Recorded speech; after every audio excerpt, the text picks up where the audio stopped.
আসসালামু আলাইকুম। সবাই কেমন আছেন? আ আশা করি ভালো আছেন। সবাই ভালো থাকুন, সুস্থ থাকুন সেই কামনা করি। আমি ডাক্তার মোহাম্মদ আলী নূর।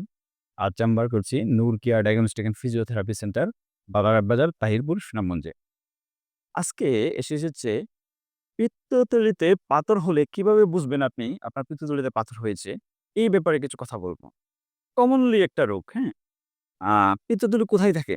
আগে দেখে নিই। পিত্তথলি থাকে হচ্ছে আমাদের ঠিক ডান পাশে এই ডান পাশের যে লাস্ট পাঁজরের যে হাড়, হাড়ের একদম নিচে লিভারের নিচ বরাবর এই ঠিক এই জায়গাটায় পিত্তথলি থাকে। হুম? তো কি হয়?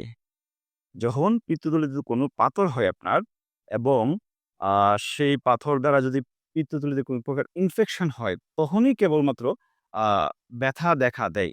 অনেকেই আছেন অনেকদিন যাবৎ পিত্তথলির পাথর নিয়ে ঘুরতেছেন, কোনো ব্যথা আসতেছে না। উনাদের তেমন ওরিড হওয়ার কিছু নেই। যখনই ইনফেকশন হবে তখন ব্যথা আসবে এবং আমরা সাজেস্ট করি তখন অপারেশন করেই ফেলেন। ব্যথার ধরনটা কেমন হবে?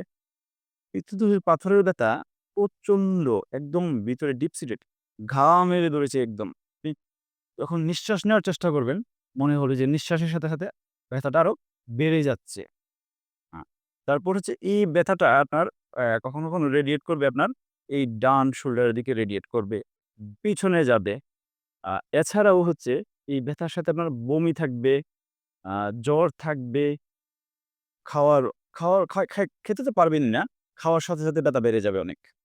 আ এই হলো পিত্তথলিতে পাথরের ব্যথার লক্ষণ। কিভাবে নির্ণয় করি আমরা?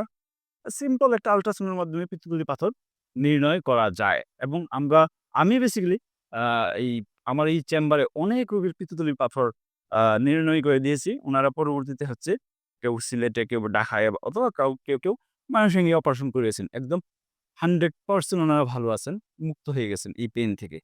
তো আপনার যদি এই ধরনের পেইন আসে, দয়া করে দ্রুত নূর কেয়ারে চলে আসুন। আ আমরা চেষ্টা করব আপনাকে একটা ভালো পরামর্শ দিতে। ধন্যবাদ সবাইকে। ভালো থাকবেন, সুস্থ থাকবেন। আসসালামু আলাইকুম।